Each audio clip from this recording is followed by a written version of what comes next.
Hello दोस्तों, नमस्ते। आप सभी का हमारे चैनल में स्वागत है। आज हम करेंगे यूजीसी नेट में जो यूनिट 7 में 21 कहानियां लगी हुई है। 21 कहानी लगी हुई है, तो उसमें हम 19 कहानी कर चुके हैं। आज हम 20वीं कहानी करेंगे, राजा निर्वंशिया द्वारा रचित। किसके द्वारा रचित कहानी है ये? कमलेश्वर के द्वारा। संग्रह है राजा निर्वंशिया, 1957 ईस्वी में प्रकाशित कमलेश्वर का पहला कहानी संग्रह है। तो इस कहानी में कौन कौन सी कहानी संग्रहित है, तो देखते हैं।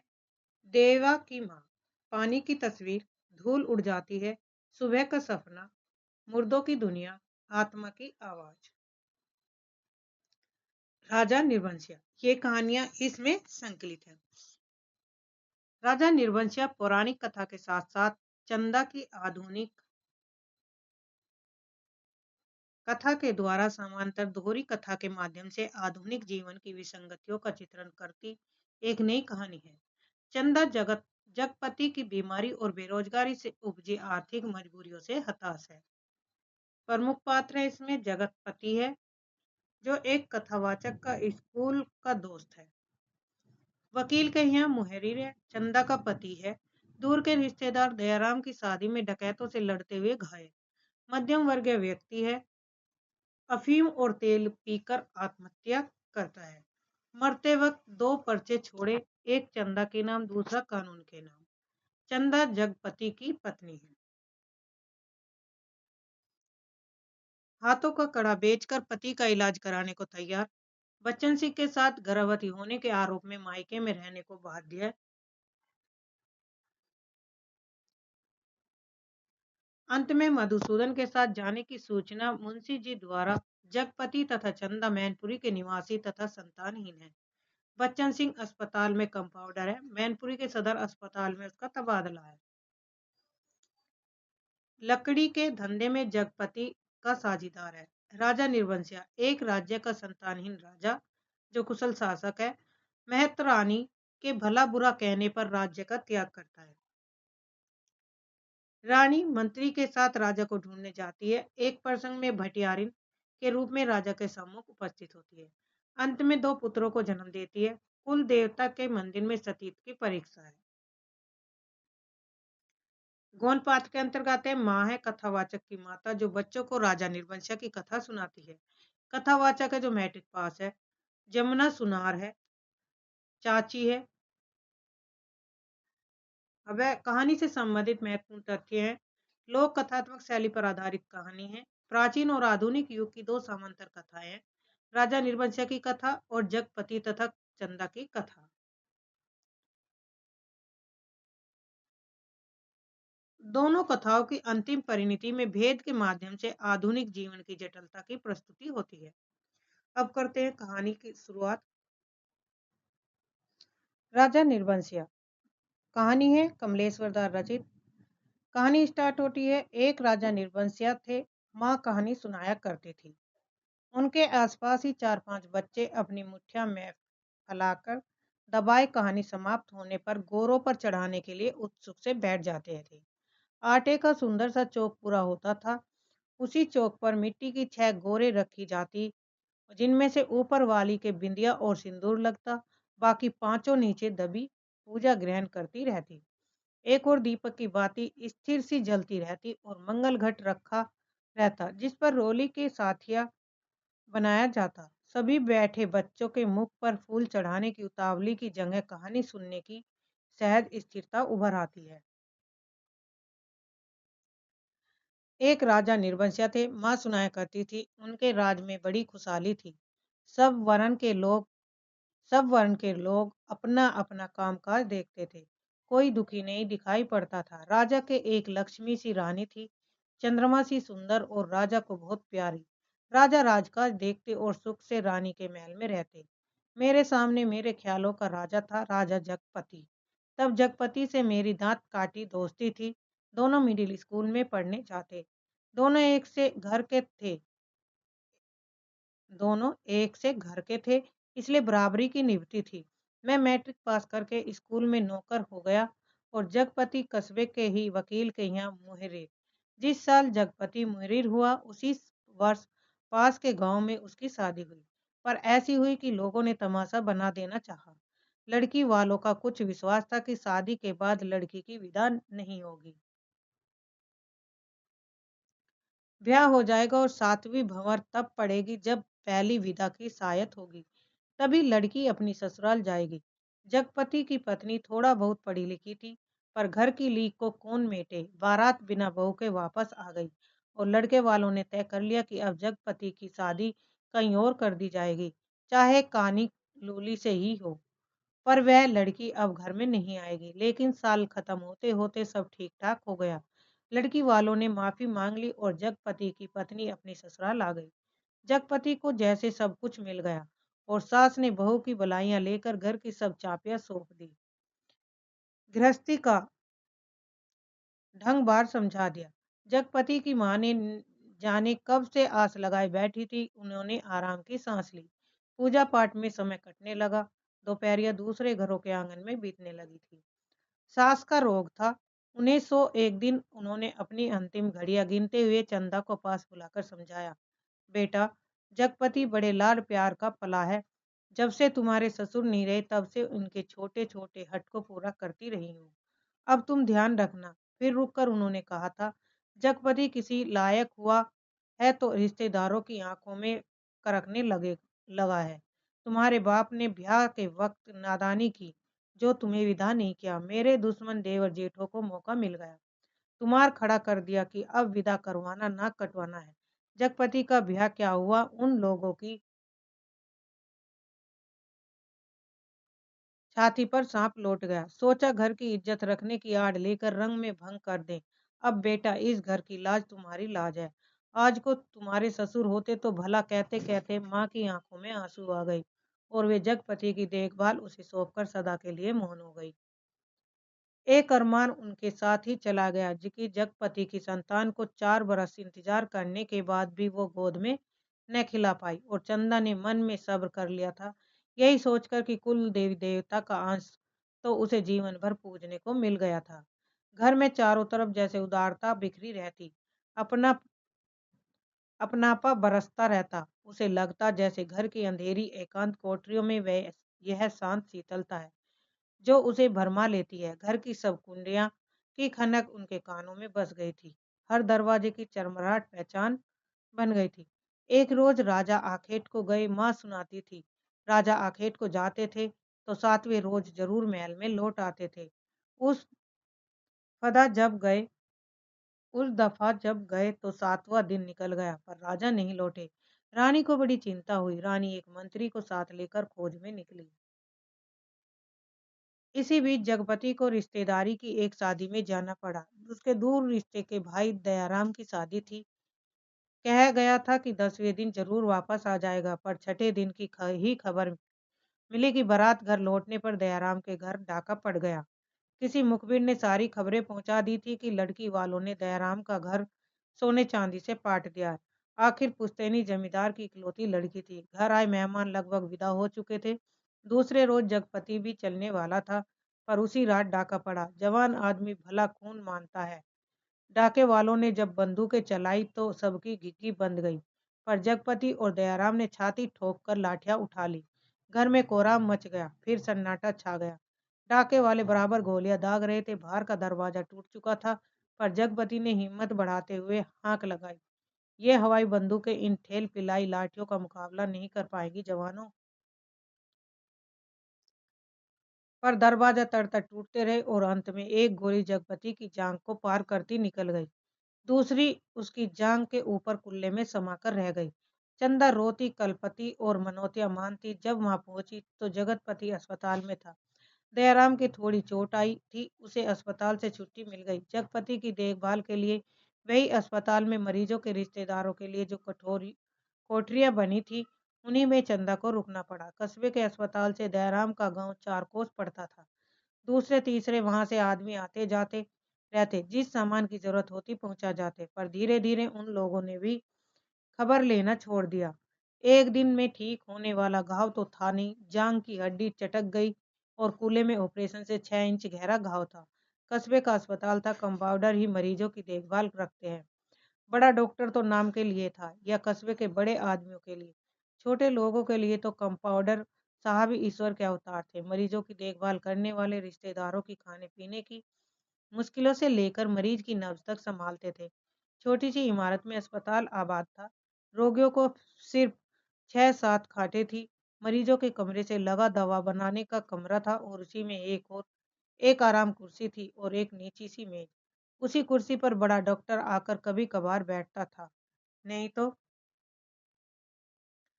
बच्चन सिंह कंपाउंडर ही जमे रहते थे। अस्पताल में या तो फौजदारी के शहीद आते या गिर गिरा के हाथ पैर तोड़कर लेने वाले एक आध लोग। छठे चमार से कोई औरत दिख गई तो दिख गई, जैसे उन्हें कभी रोग घेरता ही नहीं था।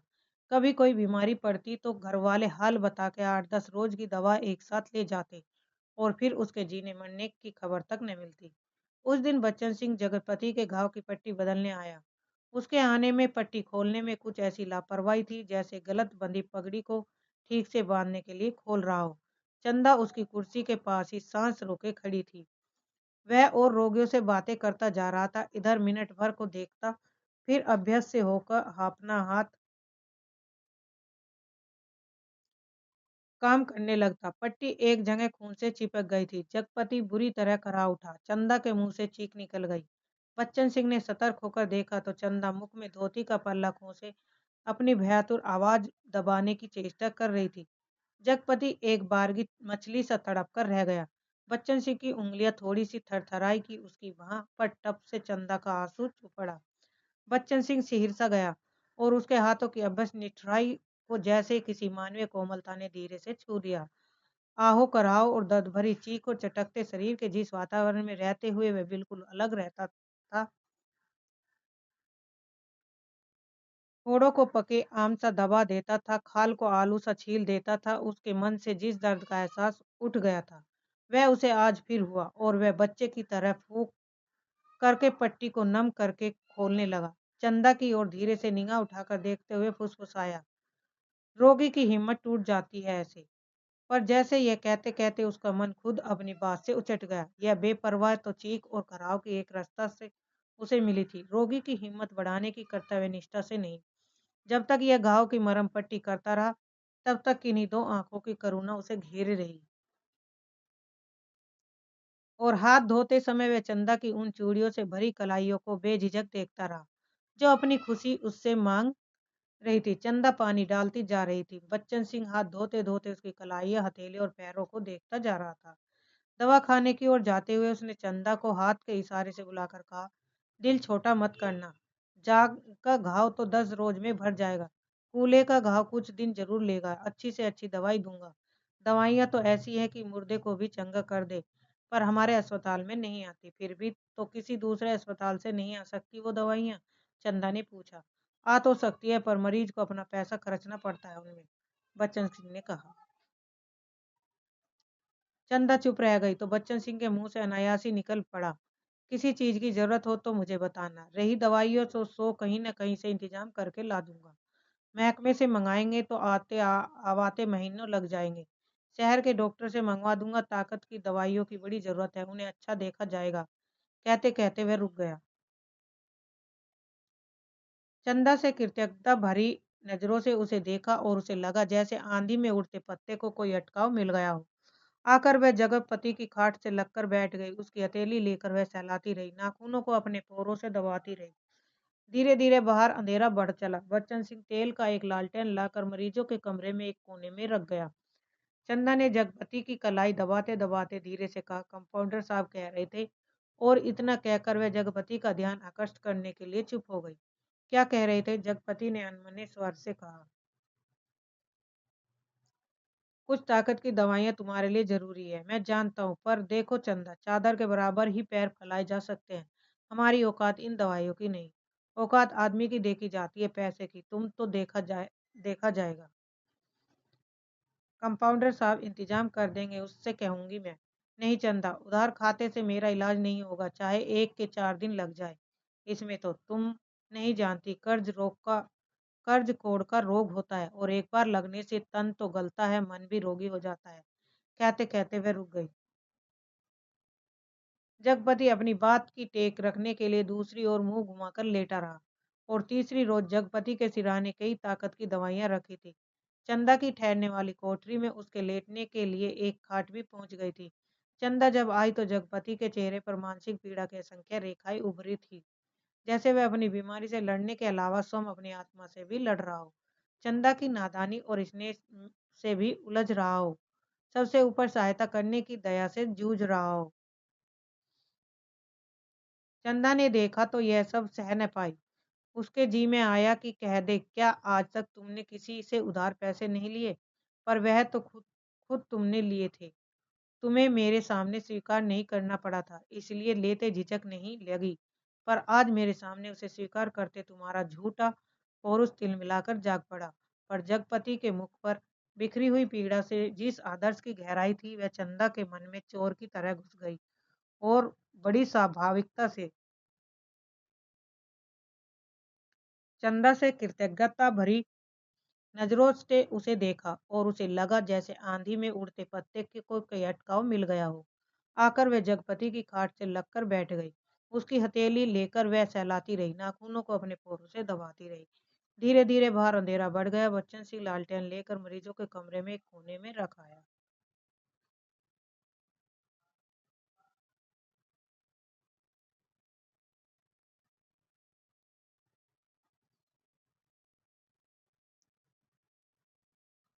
रिपीट हो गया था पेज। उसने माथे पर हाथ फेरते हुए कहा, ये दवाइयाँ किसी की मेहरबानी नहीं, मैंने हाथ का कड़ा बेचने को दिया था, उसी में आई है। मुझसे पूछा तक नहीं, जगपति ने कहा, जैसे खुद मन की कमजोरी को दबा गया। कड़ा बेचने से तो अच्छा था कि बच्चन सिंह की दया की ओढ़ ली जाती। और उसे हल्का सा पछतावा भी था कि नाहक वह रो में बड़ी बड़ी बातें कह जाता है, ज्ञानियों की तरह सीख दे देता है। और जब चंदा अंधेरा होते उठ अपनी कोठरी में सोने के लिए जाने को हुई तो कहते कहते यह बात दबा गई कि बच्चन सिंह ने उसके लिए एक खाट का इंतजाम भी कर दिया। कमरे से निकली तो सीधी कोठरी में गई और हाथ का कड़ा लेकर सीधे दवा खाने की ओर चली गई, जहां बच्चन सिंह अकेला डॉक्टर की कुर्सी पर आराम से टांगे फैलाए लैंप की पीली रोशनी में लेटा था। जगपति का व्यवहार चंदा को लग गया था, और यह भी कि वह क्यों बच्चन सिंह का एहसान अभी से लाद ले। पति के लिए जेवर की कितनी औकात है, वह बेधड़क सी दवाखाने में घुस गई। दिन की पहचान के कारण उसे कमरे की मेज, कुर्सी और दवाओं की अलमारी की स्थिति का अनुमान था। वैसे कमरा अंधेरा ही पड़ा था, क्योंकि लैंप की रोशनी केवल अपने व्रत में अधिक प्रकाशवान होकर कोनों के अंधेरों को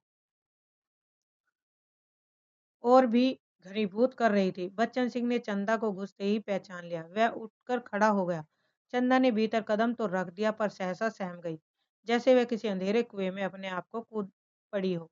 ऐसा कुआं जो निरंतर पतला होता गया और जिसमें पानी की गहराई पाताल की परतें तक चली गई हो, जिसमें पड़कर वह नीचे धंसती चली जा रही हो। नीचे अंधेरा, एकांत, घुटन पार। बच्चन सिंह अवाक ताकता रह गया और चंदा ऐसे वापस लौट पड़ी जैसे किसी काले पिशाच के पंजों से मुक्ति मिली हो। बच्चन सिंह के सामने क्षण भर में सारी परिस्थितियां गूंज गईं। उसने वहीं से बहुत संयत आवाज में जबान को दबाते हुए जैसे वायु में स्पष्ट ध्वनि कर दिया, चंदा। वह आवाज इतनी बेआवाज थी कि निरर्थक होते हुए भी इतनी सार्थक थी कि उस खामोशी में अर्थ भर गया। चंदा रुक गई। बच्चन सिंह उसके पास जाकर रुक गया। सामने का घना पेड़ स्तंभ खड़ा था। उसकी काली परछाई की परिधि जैसे एक बार फिर हिलकर उनके उन्हें अपने व्रत में समेट लेती और दूसरे ही क्षण मुक्त कर देती। दवा खाने का लैंप सहसा भभक कर रुक गया। मरीजों के कमरे में से एक तरह की आवाज दूर मैदान के छो तक जाकर डूब गई। चंदा ने वैसे ही नीचे ताकते हुए अपने को संयत करते हुए कहा, यह कड़ा तुम्हें देने आई थी, तो वापस क्यों चली जा रही थी? चंदा चुप। और दो क्षण रुककर उसने अपने हाथ का सोने का कड़ा धीरे से उसकी ओर बढ़ा दिया, जैसे देने का साहस न होते हुए भी यह काम आवश्यक था। बच्चन सिंह ने उसकी सारी काया को एक बार देखते हुए अपनी आंखें उसके सिर पर जमा दी। उसके ऊपर पड़े कपड़े के पार नरम चिकनाई से भरे लंबे लंबे बाल थे, जिनकी भाप सी महक फैलती जा रही थी। वह धीरे से बोला, लाओ। चंदा ने कड़ा उसकी ओर बढ़ा दिया। कड़ा हाथ में लेकर वह बोला, सुनो। चंदा ने प्रश्न भरी नजरें उसकी ओर उठा दी। उनमें झांकते हुए अपने हाथ से उसकी कलाई पकड़ते हुए उसने वह कड़ा उसकी कलाई में पहना दिया। चंदा चुपचाप कोठरी की ओर चल दी और बच्चन सिंह दवा खाने की ओर। कालिक बुरी तरह बढ़ गई थी और सामने खड़े पेड़ की काली परछाई गहरी पड़ गई थी। दोनों लौट गए, पर जैसे उस कालिक में कुछ रह गया था, छूट गया था। दवा खाने का लैंप जो जलते-जलते एक भभका था, उसमें तेल न रह जाने के कारण बत्ती की लो बीच से फट गई थी। उसके ऊपर धुएं की लकीरें बल खाती सांप की तरह अंधेरे में विलीन हो जाती थी। सुबह जब चंदा जगपति के पास पहुंची तो बिस्तर ठीक करने लगी। जगपति को लगा कि चंदा बहुत उदास थी। क्षण क्षण में चंदा के मुख पर अनगिनत भाव आ जा रहे थे, जिसमें असमंजस था, पीड़ा थी और निरीरता थी। कोई अदृश्य पाप कर चुकने के बाद हृदय की गहराई से किए गए पश्चाताप जैसी धूमल चमक। रानी मंत्री के साथ जब निराश होकर लौटी तो देखा राजा महल में उपस्थित थे। उसकी खुशी का ठिकाना न रहा। माँ सुनाया करती थी, पर राजा को रानी का इस तरह मंत्री के साथ जाना अच्छा नहीं लगा। रानी ने राजा को समझाया कि वह जो तो केवल राजा के प्रति अटूट प्रेम के कारण अपने को रोक न सकी। राजा रानी एक दूसरे को बहुत चाहते थे। दोनों के दिलों में एक बात सूल सी गढ़ती रहती कि उनके कोई संतान न थी। राजवंश का दीपक बुझने जा रहा था। संतान के अभाव में उनका लोक परलोक बिगड़ा जा रहा था और कुल की मर्यादा नष्ट होने की शंका बढ़ती जा रही थी। दूसरे दिन बच्चन सिंह ने मरीजों की मरहम पट्टी करते वक्त बताया कि उनका तबादला मैनपुरी के सदर अस्पताल में हो गया है और वह परसों यहाँ से चला जाएगा। जगपति ने सुना तो उसे भला ही लगा। आए दिन रोग घेरे रहते हैं। बच्चन सिंह उसके शहर के अस्पताल में पहुंचा जा रहा है तो कुछ मदद मिलती रहेगी। आखिर वह ठीक तो होगा ही। फिर मैनपुरी के सिवा कहाँ जाएगा? पर दूसरे ही क्षण उसका दिल अकथ भारीपन से भर गया। पता नहीं क्यों चंदा के अस्तित्व का ध्यान आते ही उसे इस सूचना में कुछ ऐसे नुकीले कांटे दिखाई देने लगे जो उसके शरीर में किसी भी तरह समय चुभ सकते हैं, जरा सा बेखबर होने पर बीत सकते थे। और तब उसके सामने आदमी के अधिकार की लक्ष्मण रेखाएं धुएं की लकीर के तरह कांपकर मिटने लगी और मन में छुपे संदेह के राक्षस बाना बदल योगी के रूप में घूमने लगा। और 15-20 रोज बाद जब जगपति की हालत सुधर गई तो चंदा उसे लेकर घर लौट आई। जगपति जलने फिरने लायक हो गया था। घर का ताला जब खोला तब रात झुक आई थी। फिर उनकी गली में तो शाम से ही अंधेरा झड़ना शुरू हो जाता है, पर गली में आते ही उन्हें लगा जैसे कि वनवास काटकर राजधानी लौटे हैं। नुक्कड़ पर ही जमुना सुनार की कोठी में सुरही पिक रही थी, जिसके दराजदार दरवाजों में लालटेन की रोशनी की लकीर झांक रही थी और कच्ची तंबाकू का धुआं रूधी गली के मुहाने पर बुरी तरह भर गया था। सामने ही मुंशी जी अपने जिंगला खटिया के गड्ढे में कुप्पी के मध्यम प्रकाश में खसरा खतौनी बिछाए मीजान लगाने में मशगूल थे। जब जगपति के घर का दरवाजा खड़का तो अंधेरे में उसकी चाची ने अपने जंगले से देखा और वहीं से बैठे बैठे अपने घर के भीतर ऐलान कर दिया, राजा निर्वस्या अस्पताल से लौट आए। कुलमा भी लौट आई। ये सब सुनकर घर के अंधेरे बरोटे में घुसते ही जगपति हाँफ कर बैठ गया। झुंझलाकर चंदा से बोला, अंधेरे में क्या मेरे हाथ पैर तुड़वाओगी? भीतर जाकर लालटेन जला लाओ। तेल नहीं होगा इस वक्त, जरा ऐसे ही काम। तुम्हारे कभी कुछ नहीं होगा, न तेल न। कहते कहते जगपति एकदम चुप रह गया। चंदा को लगा कि आज पहली बार जगपति ने उसके व्यर्थ मातृत्व पर इतनी गहरी चोट कर दी जिसकी गहराई की उसने कभी कल्पना नहीं की थी। दोनों खामोश बिना एक बात के अंदर चले गए। रात के बढ़ते सन्नाटे में दोनों के सामने दो बातें थी। जगपति के कानों में जैसे कोई व्यंग से कह रहा था, राजा निर्वंशिया अस्पताल से आ गए हैं। और चंदा के दिल में यह बात चुभ रही थी, तुम्हारे कभी कुछ नहीं होगा। सिसकती सिसकती चंदा ने जाने कब सो गई, पर जगपति की आंखों में नींद न आई। खाट पर पड़े पड़े उसके चारों ओर एक मोहक भया ना सा जाल फैल गया। लेटे लेटे उसे लगा जैसे उसका स्वयं का आकार बहुत क्षीण होता होता बिंदु सा रह गया। पर बिंदु के हाथ थे, पैर थे और दिल की धड़कन भी। कोठरी का घुटा घुटा सा अंधियारा, मटमैली दीवारें और गहन गुफाओं सी अलमारियां जिनमें से बार बार झांक कर देखता था और वह सिहे उठता था कि जैसे सब कुछ तब्दील हो गया। उसे लगा कि उसका आकार बढ़ता जा रहा है और बढ़ता जा रहा है। वह मनुष्य हुआ, लंबा तगड़ा तंदुरुस्त पुरुष हुआ। उसकी सिराओं में कुछ फूटने फड़ने के लिए व्याकुल से खोल उठा। उसके हाथ शरीर के अनुपात से बहुत बड़े, डरावने और भयानक हो गए और लंबे लंबे नाखून निकल आए। वह राक्षस हुआ देखते हुआ आदिम बर्मा और बड़ी तेजी से सारा कमरा एक बार की चक्कर काट गया। फिर सब धीरे धीरे स्थिर होने लगा और उसकी सांसें ठीक होती जान पड़ी। फिर जैसे बहुत कोशिश करने पर घिग्गी बंद जाने के बाद उसकी आवाज फूटी, चंदा। चंदा की नरम सांसों की हल्की सरसराहट कमरे में जान डालने लगी। जगपति अपनी पार्टी का सहारा लेकर झुका, कांपते पैर उसने जमीन पर रखे और चंदा की खाट के पाए से सिर टिकाकर बैठ गया। उसे लगा जैसे चंदा की इन सांसों की आवाज में जीवन का संगीत गूंज रहा है। वह उठा और चंदा के मुख पर झुक गया। उस अंधेरे में आंखें गड़ाए गड़ाए जैसे बहुत देर बाद स्वयं चंदा के मुख पर आभा फूटकर अपने आप बिखरने लगी। उसके नक्श उज्जवल हो उठे और जगपति की आंखों को ज्योति मिल गई। वह मुग्ध सा ताकता रहा। चंदा के बिखरे बाल, जिनमें हाल के जन्मे बच्चे के गबुआरे बालों की सी महक, दूध की कचाइन, शरीर के रस की सी मिठास और स्नेह सी चिकनाहट, वे और वह माथा जिस पर बालों के पास तमाम छोटे छोटे नरम नरम से रोए रेशम से और उस पर कभी लगाई गई सेंदूर की बिंदी का हल्का मिटा हुआ सा आभास। नन्हे नन्हे निधन सोए पलक और उसकी मासूम सी कांटों की तरह बरौनिया सांस में घुलकर आती हुई वह आत्मा की निष्कपट आवाज की लय, फूल की पंखुड़ी से पतले पतले होठ पर उन पर पड़ी अछूती रेखाएं, जिनसे सिर्फ दूध सी महक, उसकी आंखों के सामने ममता सी छा गई। केवल ममता, और उसके मुख से अस्पुच शब्द निकल गया, बच्ची। डरते डरते उसके बालों की एक लट को बड़े जतन से उसने हथेली पर रखा और उंगली से उस पर जैसे लकीरें खींचने हथेलियों को पसारकर उसके सिर को अपनी सीमा में भर लेना चाहा कि कोई कठोर चीज उसकी उंगलियों से टकराई। वह जैसे होश में आया, बड़े सहारे से उसने चंदा के सिर के नीचे टटोला। एक रुमाल में बंधा कुछ उसके हाथ में आ गया। अपने को संयत करता वह जमीन पर बैठ गया।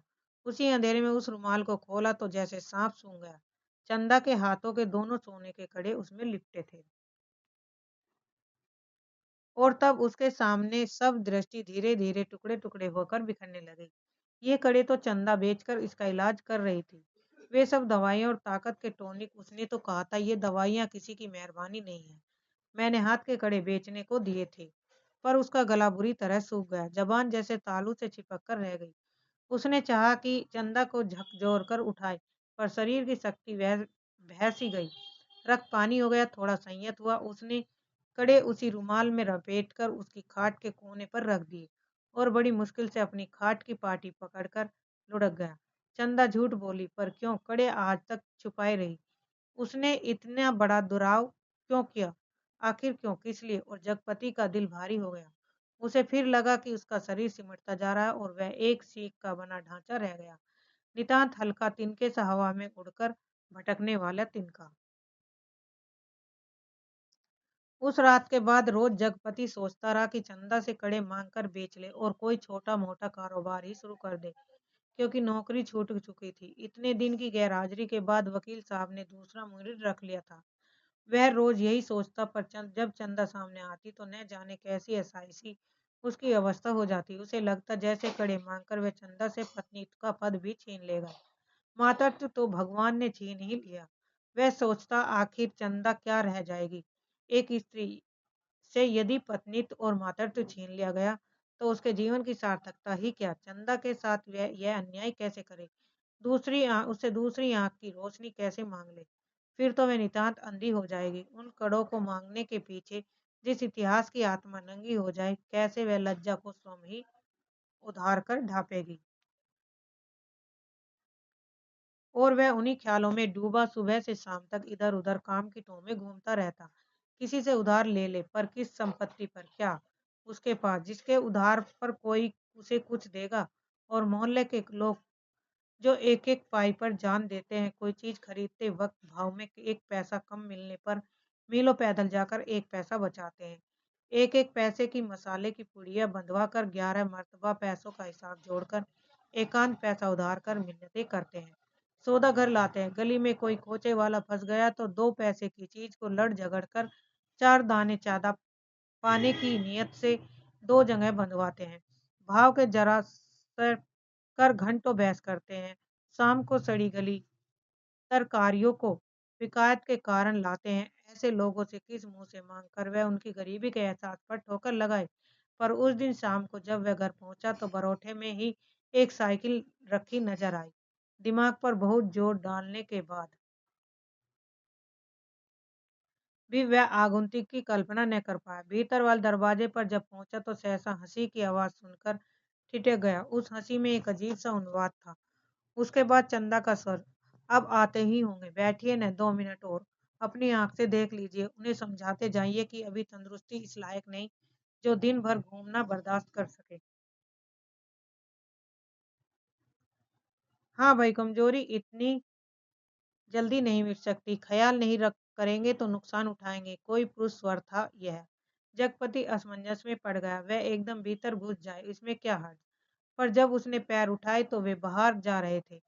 12 बरोठे में साइकिल को पकड़ते ही उसे सूझ आई। वहीं से जैसे अनजान बनता बड़े प्रयत्न से आवाज को खोलता चिल्लाया, अरे चंदा, यह साइकिल किसकी है? कौन मेहरबान है? चंदा उसकी आवाज सुनकर कमरे से बाहर निकलकर जैसे खुशखबरी सुना रही थी, अपने कंपाउंडर साहब आए हैं, खोजते खोजते आज घर का पता पाए, तुम्हें इंतजार में बैठे हैं। कौन? बच्चन सिंह? अच्छा अच्छा, वही तो मैं कहूँ, भला कौन कहता। जगपति पास पहुंचा, बातों में इस तरह उलझ गया जैसे सारी परिस्थिति उसने स्वीकार कर ली हो। बच्चन सिंह जब फिर आने की बात कहकर चला गया तो चंदा ने बहुत अपनेपन से जगतपति के सामने बात शुरू की। जाने कैसे कैसे आदमी होते हैं। क्यों, क्या हुआ? कैसे होते हैं आदमी? जगपति ने पूछा। इतनी छोटी जान पहचान में तुम मर्दों के घर में न रहते घुसकर बैठ सकते हो? तुम तो उल्टे पैरों लौट जाओगे। चंदा कहकर जगपति के मुख पर कुछ इच्छित प्रतिक्रिया देख सकने के लिए गहरी निगाहों से ताकने लगी। जगपति ने चंदा की ओर ऐसे देखा जैसे वह बात भी कहने की या पूछने की है। फिर बोला, बच्चन सिंह, अपनी तरह का आदमी, अपनी तरह का अकेला होगा। पर कहते कहते चंदा रुक गई। आड़े वक्त काम आने वाला आदमी है, लेकिन उससे फायदा उठा सकना जितना आसान है उतना मेरा मतलब कि जिससे कुछ लिया जाएगा उसे दिया भी जाएगा। जगपति ने आंखें दीवार पर गड़ाते हुए कहा, और चंदा उठकर चली गई। उस दिन के बाद बच्चन सिंह लगभग रोज ही आने जाने लगा। जगपति उसके साथ इधर उधर घूमता भी रहता। बच्चन सिंह के साथ जब वह तक रहता, अजीब सी घुटन उसके दिल को बांध लेती। तभी जीवन की तमाम विषमताएं भी उसकी निगाहों के सामने बनने लगती। आखिर वह स्वयं एक आदमी है बेकार, यह माना कि उसके सामने पेट पालने की कोई इतनी विकराल समस्या नहीं। वह भूखों नहीं मर रहा, जाड़े में कांप नहीं रहा। उसके 2 हाथ पैर है, शरीर का पिंजरा है, जो कुछ मांगता है कुछ, और जो सोचता है यह क्या कुछ क्या, सुख शायद, हाँ शायद नहीं, वह तो दुख में भी जी सकने का आदी है, अभाव में जीवित रह सकने वाला आश्चर्यजनक कीड़ा है। तो फिर वासना, शायद हो शायद नहीं। चंदा का शरीर लेकर उसने उस क्षणिकता को भी देखा। तो फिर धन, शायद हाँ शायद नहीं। उसने धन के लिए अपने को खपाया, पर वह भी तो उस अदृश्य प्यास को बुझा नहीं पाया। तो फिर क्या? वह कुछ क्या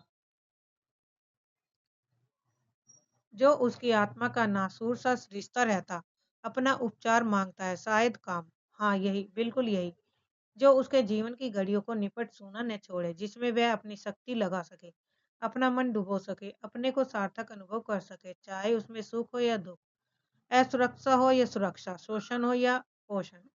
उसे सिर्फ काम चाहिए, करने के लिए काम चाहिए, करने के लिए कुछ चाहिए। यही तो उसकी प्रकृत आवश्यकता है, पहली और आखिरी मांग। क्योंकि वह उस घर में नहीं पैदा हुआ जहाँ सिर्फ जबान हिलाकर शासन करने वाले होते हैं। वह उस घर में भी नहीं पैदा हुआ जहाँ सिर्फ मांग कर जीने वाले होते हैं।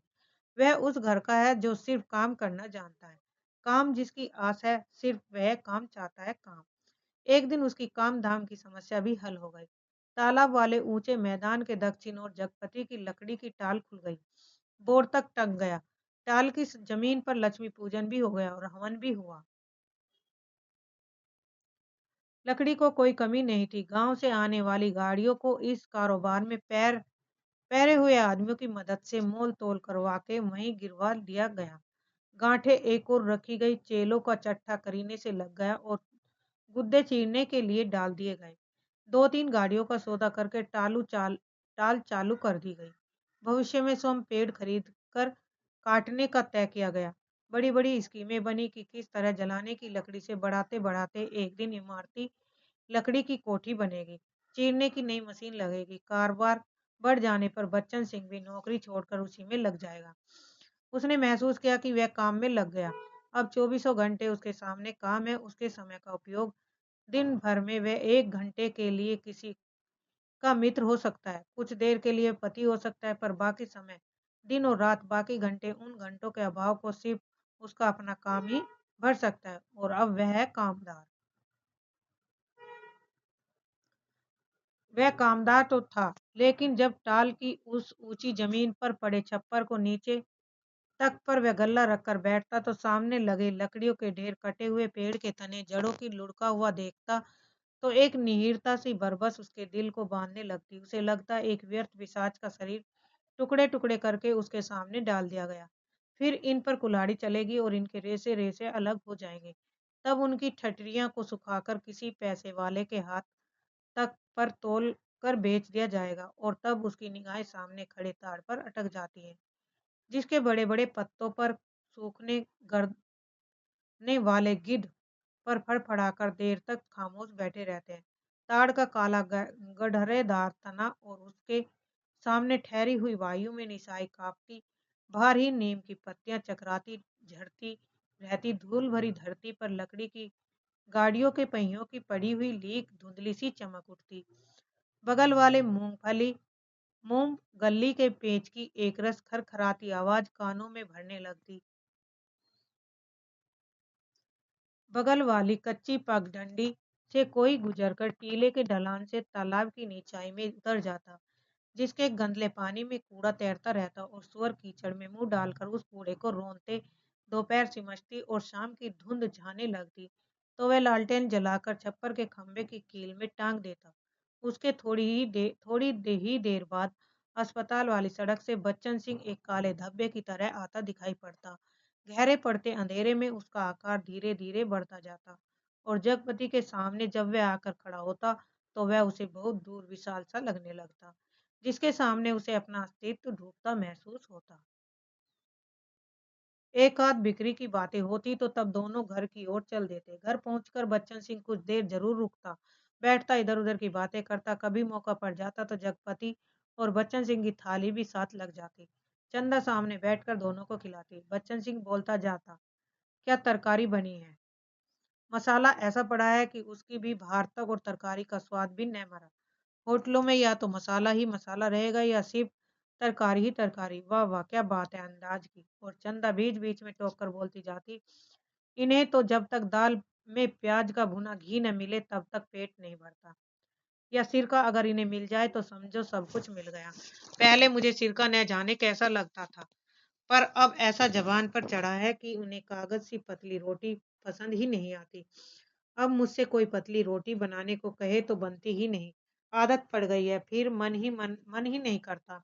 पर चंदा की आंखें बच्चन सिंह की थाली पर जमी रहती। रोटी निपटी तो रोटी परोस दी, दाल खत्म नहीं हुई तो भी एक चमचा और परोस दिया। और जगपति सिर झुकाए खाता रहता, सिर्फ एक गिलास पानी मांगता और चंदा चौंक कर पानी देने से पहले कहती, अरे तुमने तो कुछ लिया भी नहीं। कहते कहते वह पानी दे देती और तब उसके दिल पर गहरी सी चोट लगती। न जाने क्यों वह खामोशी की चोट उसे बड़ी पीड़ा दे जाती, पर वह अपने को समझा लेती, कोई मेहमान तो नहीं है, मांग सकते हैं, भूख नहीं होगी। जगपति खाना खाकर टाल टाल पर लेटने चला जाता, क्योंकि अभी तक कोई चौकीदार नहीं मिला था। छप्पर के नीचे तख्त पर जब वह लेटता तो अनायास ही उसका दिल भर आता। पता नहीं कौन कौन से दर्द एक दूसरे से मिलकर तरह तरह की टीस चटक ऐठन पैदा करने लगते। कोई एक रग दुखती तो वह सहलाता भी। जब सभी नसें चटकती हो तो कहाँ कहाँ राहत का अकेला हाथ सहलाए। लेटे लेटे उसकी निगाह ताड़ के उस और बनी पुख्ता कब्र पर जम जाती, जिसके सिराने कटीला बबूल का एकांकी पेड़ सुन्न सा खड़ा रहता। जिस कब्र पर एक पर्दा नसीन औरत बड़े लिहाज से आकर सवेरे सवेरे बोला और चमेली के फूल चढ़ा जाती, घूम घूम कर उसके फेरे लेती और माथा टेक कर कुछ कदम उदास उदास सी चलकर एकदम तेजी से मुड़कर बिसातियों के मोहल्ले में खो जाती। शाम होते फिर आती, एक दिया बाती और अगर की बत्तियां जलाती। फिर मुड़ते ओढ़नी का पल्ला कंधों पर डालती तो दिए की लो कंपनी काँपती और कभी काँपकर बुझ जाती। उसके कदम बढ़ चुके होते, पहले धीमे, थके, उदास से और फिर तेज, सादे, सामान्य से, और वह फिर उसी मोहल्ले में खो जाती। और तब रात की तन्हाइयों में बबूल के कांटों के बीच उस साँय-साँय करते ऊँचे-नीचे मैदान में जैसे उस कब्र से कोई रूह निकलकर निकट अकेली भटकती रहती। तभी ताड़ पर बैठे सुर्ख गर्दन वाले गिद्ध मनुष्य आवाज में किलबिला उठते और ताड़ के पत्ते भयानकता से खड़बड़ा उठते। जगपति का बदन काँप जाता और वह भटकती रूह जिंदा रह सकने के लिए जैसे कब्र की ईंटों में बबूल के साया तले दुबक जाती। जगपति अपनी टांगों को पेट से भींचकर कम्बल में मुंह छुपा औंधा लेट जाता। तड़के ही ठेके पर लगे लकड़हारे लकड़ी चीरने आ जाते। तब जगपति कम्बल लपेटकर घर की ओर चला जाता। राजा रोज सवेरे टहलने जाते थे। माँ सुनाया करती थी। एक दिन जैसे ही महल के बाहर निकलकर आए कि सड़क पर झाड़ू लगाने वाली मेहतरानी उन्हें देखते ही अपना झाड़ू पंजा पटक कर माथा पीटने लगी, कहने लगी, हाय राम, आज राजा निर्वंशा का मुंह देखा। न जाने रोटी भी नसीब होगी कि न जाने कौन सी विपद टूट पड़े। राजा को इतना दुख हुआ कि उल्टे पैर महल लौट गए। मंत्री को हुक्म दिया कि उस मेहतरानी का घर नाद से भर दे।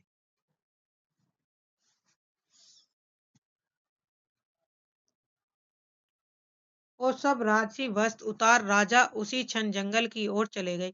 उसी रात रानी को सपना हुआ कि कल की रात तेरी मनोकामना पूरी करने वाली है। रानी बहुत पछता रही थी, पर फौरन ही रानी राजा को खोजती खोजती उस सराय में पहुंच गई जहां वह टिके हुए थे। रानी भेष बदलकर सेवा करने वाली भटियारिन बनकर राजा के पास रात में पहुंची। रात भर उनके साथ रही और सुबह राजा के जगने से पहले सराय छोड़कर महल में लौट आई। राजा सुबह उठकर दूसरे देश की ओर चले गए।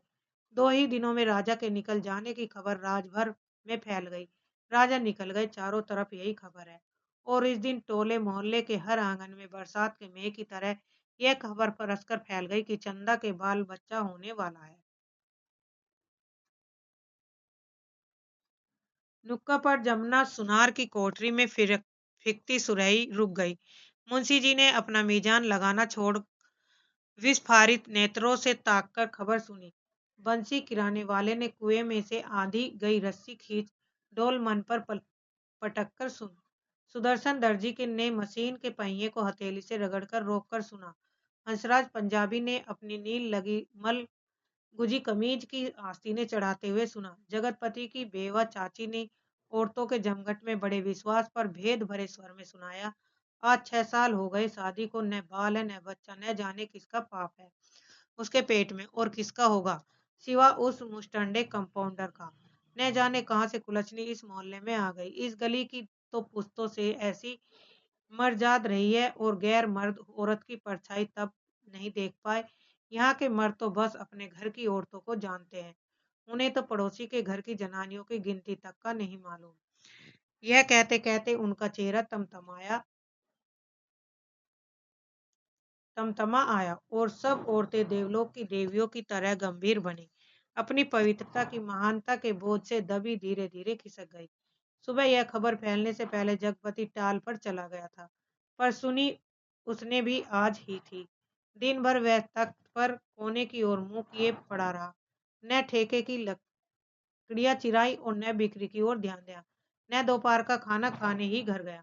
जब रात अच्छी तरह फैल गई, वह हिंसक पशु की भांति उठा। उसने अपनी उंगलियां चटकाई, मुट्ठी बांधकर बाहें का जोर देखा तो नसें तनी और बाह में कठोर कंपन सा हुआ।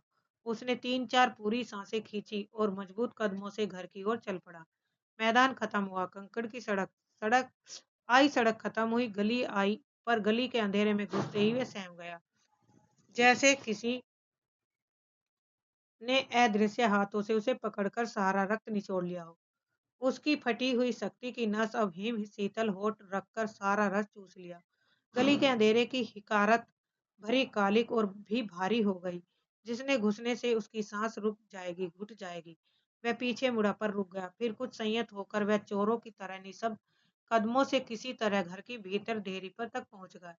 दाईं ओर की रसोई वाली दहलीज में कुप्पी टिमटिमा रही थी। चंदा अस्त व्यस्ती दीवार से सिर टेके शायद आसमान निहारते निहारते सो गई। कुप्पी का प्रकाश उसके आधे चेहरे को उजागर किए था और आधा चेहरा गहन कालिमा में डूबा अदृश्य था। वह खामोशी से खड़ा ताकता रहा। चंदा के चेहरे पर नाराजगी की प्रौढ़ता आज उसे दिखाई दी। चेहरे की सारी कमनीयता न जाने कहाँ खो गई थी। उसका अछूतापन न जाने कहाँ लुप्त हो गया था। फूला फूला मुख जैसे टहनी से तोड़े फूल को पानी में डालकर ताजा किया गया हो, जिसकी पंखुड़ियों में टूटन की सुमराई रेखा पड़ गई हो। पर भीगने से भारीपन आ गया। उसके खुले पैर, उसकी निगाह पड़ी तो सूजी सी लगी, एड़ियां भारी सूजी सी और नाखूनों के अजब सा सूखापन।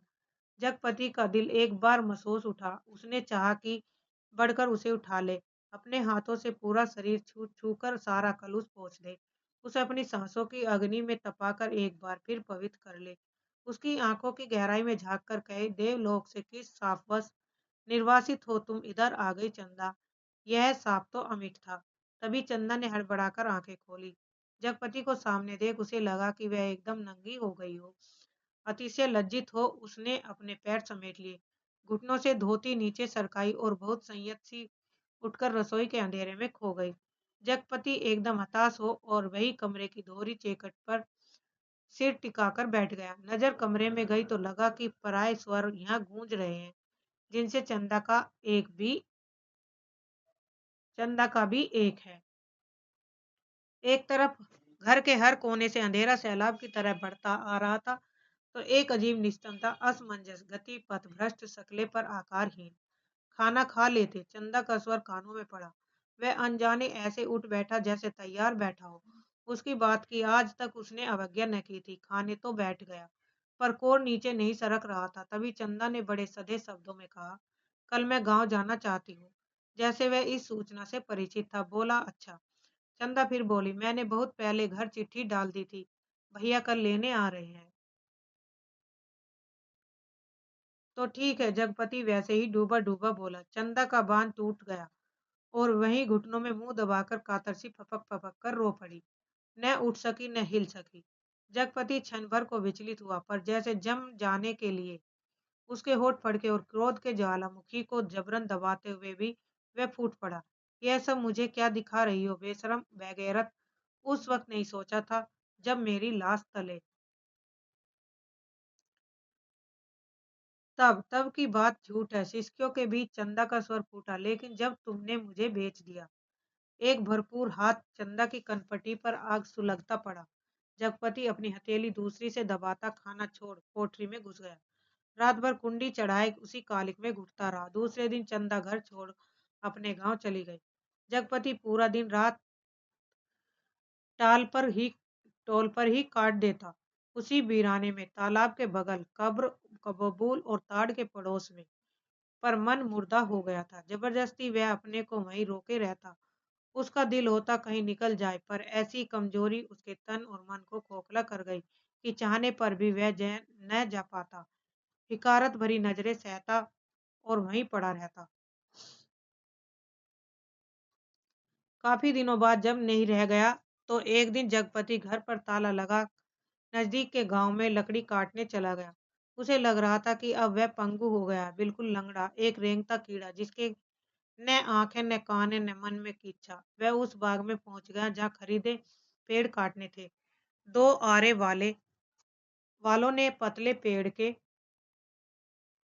तने पर आरा रखा और करकर का आबाद शोर शुरू हो गया। दूसरे पेड़ पर बनने सकुरे की कुल्हाड़ी बज उठी और गांव से दूर उस बाग में एक लयपूर्ण शोर शुरू हो गया। झड़ पर कुल्हाड़ी पड़ती तो पूरा पेड़ थर्रा जाता। करीब के खेत की मेड़ पर बैठे जगपति का शरीर भी जैसे कांप कांप उठता। चंदा ने कहा था, लेकिन जब तुमने मुझे बेच दिया, क्या वह ठीक कहती थी? क्या बच्चन सिंह ने टाल के लिए जो रुपए दिए थे, उसका ब्याज इधर चुकता हुआ? क्या सिर्फ वही रुपए आग बन गए जिसकी आंच में उसकी सहनशीलता, विश्वास और आदर्श मोम से पिघल गए? सकूरे बाग से लगे दड़े पर से किसी ने आवाज लगाई, सकूरे ने कुल्हाड़ी रोककर वहीं से हाँक लगाई, कोने के खेत से लीक बनी, जरा मेड़ मारकर नगा ला लाड़ी गाड़ी। जगपति का ध्यान भंग हुआ, उसने मुड़कर डंडे पर आंखें गड़ाई। दो भैंसा गाड़ियां लकड़ी भरने के लिए आ पहुंची थी। सकूरे ने जगपति के पास आकर कहा, एक गाड़ी का भूत तो हो गया, बल्कि डेढ़ का। अब इस पतरिया पेड़ को न छाट दे। जगपति ने उस पेड़ की ओर देखा जिसने काटने के लिए सकूरे ने इशारा किया था। पेड़ की शाख हरी पत्तियों से भरी थी। वह बोला, अरे यह तो हरा है, अभी इसे छोड़ दो। हरा होने से क्या, उखड़ तो गया, न फूल का न फल का। अब कौन इस पे लम फूल आएंगे, 4 दिन में पत्ती झुर्रा जाएंगे। और सकूरे ने पेड़ की ओर देखते हुए उस्तादी अंदाज से कहा, जैसा ठीक समझो तुम। जगपति ने कहा, उठकर मेड़ के पके कुएं पर पानी पीने चला गया। दोपहर ढलते गाड़ियां भरकर तैयार हुई, शहर की ओर रवाना हो गई। जगपति को उनके साथ आना पड़ा। गाड़ियां लकड़ी से लदी शहर की ओर चली जा रही थी। जगपति गर्दन झुकाए कच्ची सड़क की धूल में डूबा, भारी कदमों से धीरे धीरे उन्हीं की बजती घंटियों के साथ निर्जीव सा बढ़ता जा रहा। कई बरस बाद राजा परदेश से बहुत सा धन कमाकर गाड़ी में लादकर अपने देश की ओर लौटा। माँ सुनाया करती, राजा की गाड़ी का पहिया महल से कुछ दूर पतेल की झाड़ी में उलझ गया। हर तरह कोशिश की पर पहिया न निकला। तब एक पंडित ने बताया कि संकट के दिन का जन्मा बालक अगर अपने घर की सुपारी लाकर उसमें छुआ दे तो पहिया निकल जाएगा। वही दो बालक खेल रहे थे। उन्होंने यह सुना तो कूदकर पहुंचे और कहने लगे कि हमारी पैदाइश संकट की है, पर सुपारी तब लाएंगे जब तुम आधा धन देने का वादा करो। राजा ने बात मान ली। बालक दौड़े दौड़े घर गए, सुपारी लाकर छुआ दी, फिर घर का रास्ता बताते आगे आगे चले। आखिर गाड़ी महल के सामने उन्होंने रोक दी। राजा को बड़ा अचरज हुआ कि हमारे ही महल में ये दो बालक कहाँ से आ गए। भीतर पहुंचे तो रानी खुशी से बेहाल हो गई। पर राजा ने पहले उन बालकों के बारे में पूछा तो रानी ने कहा कि ये दोनों बालक उन्हीं के राजकुमार हैं। राजा को विश्वास नहीं हुआ। रानी बहुत दुखी हुई। गाड़ियां जब टाल पर आकर लगी तो जगपति तख्त पर हाथ पैर ढीले करके बैठ गया। तो पगडंडी से गुजरते मुंशी जी ने उसके पास आकर बताया, उसी दिन वसूली में तुम्हारी ससुराल के नजदीक एक गांव में जाना हुआ तो पता लगा कि 15-20 दिन हुए चंदा के यहाँ लड़का हुआ है। और फिर जैसे मोहल्ले में सुनी सुनाई बातों पर पर्दा डालते हुए बोले, भगवान के राज में देर है अंधेर नहीं जगपति भैया। जगपति ने सुना तो पहले उसने गहरी नजरों से मुंशी जी को ताका, पर वह उनके तीर का निशाना ठीक ठाक नहीं खोज पाया। पर सब कुछ सहन करते हुए बोला, देर और अंधेर दोनों है। अंधेर तो सरासर है, तिरिया चरित्र है। सब बड़े बड़े हार गए हैं। कहते कहते मुंशी जी रुक गए। पर कुछ इस तरह जैसे कोई बड़ी भेद भरी बात है जिसे उनकी गोल होती हुई आंखें समझा देगी। जगपति मुंशी जी की तरफ ताकता रह गया। मिनट भर मनहूस सा मौन छाया रहा। उसे तोड़ते हुए मुंशी जी बड़ी दर्द भरी आवाज में बोले, सुन तो लिया होगा तुमने। क्या कहने को जगपति कह गया, पर उसे लगा कि अभी मुंशी जी उस गांव में फैली बातों को बड़ी बेदर्दी से कह डालेंगे। उसे नाहक पूछा। तभी मुंशी जी ने उसकी नाक के पास मुंह ले जाते हुए कहा, चंदा दूसरे के घर बैठ रही है, कोई मधुसूदन है वहीं का, पर बच्चा दीवार बन गया। चाहते तो वो यही है कि मर जाए तो रास्ता खुले, पर राम जी की मर्जी। सुना है बच्चा रहते भी वे चंदा को बैठाने को तैयार है। जगपति की सांसें गले में अटक कर रह गई। बस आंखें मुंशी जी के चेहरे पर पथराई सी जड़ी थी। मुंशी जी बोले, अदालत से बच्चा तुम्हें मिल सकता है। अब काहे का शर्म लिहाज, अपना कहकर किस मुंह से मांगू बाबा। हर तरफ तो कर्ज में दबा हूँ, तन से मन से पैसे से इज्जत से, किसके बल पर दुनिया सजोने की कोशिश करूं। कहते कहते वे अपने में खो गया।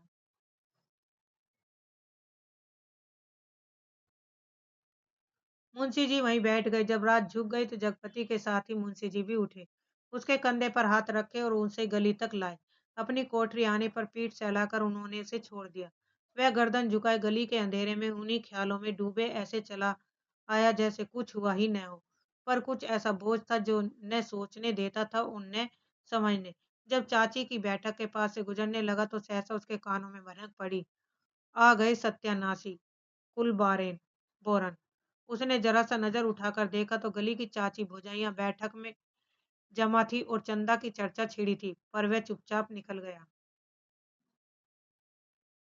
इतने दिनों बाद ताला खोला, बरोठे के अंधेरे में कुछ सूझने पड़ा तो एकाएक वह उस रात उसकी आंखों के सामने घूम गई, जब वह अस्पताल से चंदा के साथ लौटा था। बेवा चाची का वह जहर बुझ तीर आ गए राजा निर्बंसिया अस्पताल से, और आज सत्यानाशी कुल बारेन और स्वयं उसका वह वाक्य जो चंदा को छेद गया। तुम्हारे कभी कुछ न होगा, और उस रात की शिशु चंदा चंदा का लड़का हुआ, और वह कुछ जानती है आदमी का बच्चा न जानती, और वह कुछ भी जानती कंकड़ पत्थर, वह नारी न बनती, बच्ची ही न बनी रहती।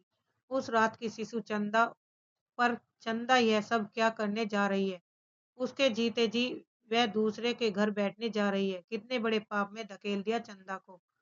पर उसे भी तो कुछ सोचना चाहिए। आखिर क्या मेरे जीते जी तो यह सब अच्छा नहीं। वह इतना घृणा बर्दाश्त करके भी जीने को तैयार है, या मुझे जलाने को। वह मुझे नीच समझती है, कायर नहीं तो एक बार खबर तो लेती। बच्चा हुआ तो पता लगता, पर नहीं। वह उसका कौन है? कोई भी नहीं। औलाद ही तो वह स्नेह की धुरी है जो आदमी औरत के पहियों को साध कर तन के दलदल से पार ले जाती है। नहीं तो हर औरत वेश्या है और हर आदमी वासना का कीड़ा। तो क्या चंदा औरत नहीं रही? वह जरूर औरत थी, पर स्वयं मैंने उसे नरक में डाल दिया। वह बच्चा मेरा कोई नहीं, पर चंदा तो मेरी है। एक बार उसे ले आता, फिर यह रात के मोह अंधेरे में उसके फूल से अधरों को देखता, निर्धन सोई पलकों से निहारता, सांसों की दूध सी अछूती महक को समेट लेता। आज का अंधेरा, घर में तेल भी नहीं जो दिया जला दे। और फिर किसके लिए कौन जलाए? चंदा के लिए, पर उसे तो बेच दिया था। सिवा चंदा के कौन सी संपत्ति उसके पास थी जिसके आधार पर कोई कर्ज देता? कर्ज न मिलता तो यह सब कैसे चलता? काम पेड़ कहाँ से कटते? तब सकूरे के वे शब्द उसके कानों में गूंज गए। हरा होने से क्या उखड़ तो गया? वह स्वयं भी तो एक उगता हुआ पेड़ है, न फल का न फूल का, सब व्यर्थ ही तो है। जो कुछ सोचा उस पर कभी विश्वास न कर पाया। चंदा को चाहता रहा, पर उसके दिल में चाहत न जगा पाया। उसे कहीं से एक पैसा मांगने पर डांटता रहा, पर खुद लेता रहा। और आज वह दूसरे के घर बैठ रही है। उसे छोड़कर वह अकेला, हर तरफ बोझ है जिसमें उसकी नस नस कुचली जा रही है। रंग रंग फट गई है, और वह किसी तरह टटोल मटोल कर भीतर घर में पहुंचा। रानी अपने कुल देवता के मंदिर में पहुंची। माँ सुनाया करती, अपने सतीत्व को सिद्ध करने के लिए उन्होंने घोर तपस्या की। राजा देखते रहे। कुल देवता प्रसन्न हुए। उन्होंने अपनी देव शक्ति से दोनों बालकों को तत्काल जन्मे शिशुओं में बदल दिया। रानी की छातियों में दूध भर आया, और उनमें धार दूध फट पड़ी, जो शिशुओं के मुंह में गिरने लगी। राजा को रानी के सतीत्व का सबूत मिल गया। उन्होंने रानी के चरण पकड़ लिए और कहा, तुम देवी हो, ये मेरे पुत्र हैं। और उस दिन से राजा ने फिर से राजकाज संभाल लिया। पर उसी रात जगपति अपना सारा कारोबार त्याग, अफीम और तेल पीकर मर गया, क्योंकि चंदा के पास कोई दैवीय शक्ति नहीं थी, और जगपति राजा नहीं, बच्चन सिंह कंपाउंडर का कर्जदार था। राजा ने दो बातें की थी, माँ सुनती थी। एक तो रानी के नाम से उन्होंने बहुत बड़ा मंदिर बनवाया, और दूसरे राज के नए सिक्कों पर बड़े राजकुमार का नाम खुदवा कर चालू किया, जिससे राज भर में उस अपने उत्तराधिकारी की खबर हो जाए। जगपति ने मरते वक्त दो पर्चे छोड़े, एक चंदा के नाम, दूसरा कानून के नाम। चंदा को उसने लिखा, चंदा, मेरी अंतिम चाह यही है कि तुम बच्चों को लेकर आना, और अभी एक दो दिन मेरी लाश की दुर्गति होगी, तब तक तुम आ सकोगी। चंदा, आदमी को पाप नहीं पश्चाताप मारता है। मैं बहुत पहले मर चुका था, बच्चे को लेकर जरूर चली आना। कानून को उसने लिखा कि किसी ने मुझे मारा नहीं, किसी आदमी ने नहीं। मैं जानता हूँ मेरे जहर की पहचान करने के लिए मेरा सीना चीरा जाएगा। उसमें जहर है। मैंने अफीम अफीम नहीं, रुपए खाए हैं। उन रुपयों में कर्ज का जहर था, उसी ने मुझे मारा। मेरी लाश तब तक न जलाई जाए जब तक चंदा बच्चे को लेकर न आ जाए। आग बच्चे से दिलवाई जाए, बस। माँ जब कहानी समाप्त करती तो आसपास बैठे बच्चे फूल चढ़ाते। मेरी कहानी भी खत्म हुई। तो ये थी कहानी राजा निर्वंशिया की। अब इससे संबंधित महत्वपूर्ण कथन देखते हैं। प्रमुख उदाहरण है, और ये है भूमिका कहानी की। आज के हर कहानीकार में कुछ कहने के लिए एक अजीब सी अकुलाहट और बेबसी है, जो निश्चय ही इस संक्रांति काल की देन है। जिसने एक ओर यदि हमारी संवेद शक्तियों पर दबाव डाला है तो दूसरी ओर हमारी चेतना को भी जागृत किया है।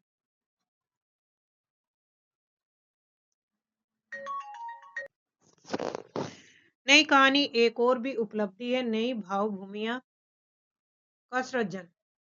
कहानी में आए उदाहरण जो इस प्रकार है। कर्ज कोड का रोग है, एक बार लगने से तन तो गलता ही है, मन भी रोगी हो जाता है। चंदा ने भीतर कदम तो रख दिया पर सहसा सहम गई, जैसे ही वे किसी अंधेरे कुएं में अपने आप को कूद पड़ी हो, ऐसा कुआं जो निरंतर पतला होता गया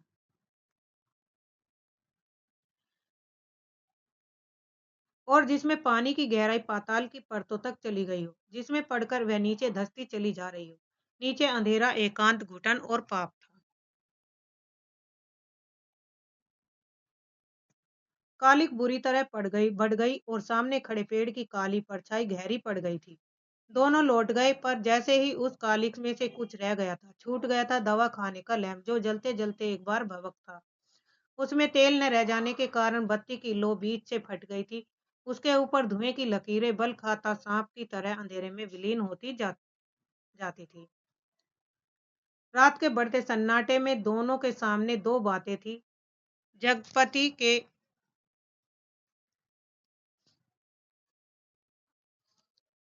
कानों में जैसे कोई व्यंग से कह रहा था, राजा निर्भया अस्पताल से आ गए। और चंदा के दिल में यह बात चुभ रही थी कि तुम्हारे कभी कुछ नहीं होगा। सिसकती सिसकती चंदा ने जाने कब सो गई और पर जगपति की आंखों में नींद न आई। उसे लगता जैसे कड़े मांगकर वह चंदा से पत्नीत्व का पद भी छीन लेगा। मातृत्व तो भगवान ने छीन ही लिया। वह सोचता आखिर चंदा क्या रह जाएगी। एक स्त्री से यदि पत्नीत्व और मातृत्व छीन लिया जाए तो उसके जीवन की सार्थकता क्या। तो फिर क्या वह कुछ क्या है जो उसकी आत्मा में नासूर सा रिश्ता रहता है। अपना उपचार मांगता है, शायद काम। हाँ, यही, बिल्कुल यही, जो उसके जीवन की घड़ियों को निपट सोना न छोड़े, जिसमें वह अपनी शक्ति लगा सके, अपना मन डुबो सके, अपने को सार्थक अनुभव कर सके, चाहे उसमें सुख हो या दुख, असुरक्षा हो या सुरक्षा, शोषण हो या पोषण, उसमें सिर्फ काम चाहिए, करने के लिए कुछ चाहिए। यही तो उसकी प्रकृत आवश्यकता है, पहली और आखिरी मांग, क्योंकि वह उस घर में नहीं पैदा हुआ जहाँ सिर्फ जबान हिलाकर शासन करने वाले होते हैं। वह उस घर में भी पैदा नहीं हुआ जहाँ सिर्फ मांगकर जीने वाले होते हैं। वह उस घर में है जो सिर्फ काम करना जानते हैं। काम ही जिसकी आस है, सिर्फ काम चाहता है, काम।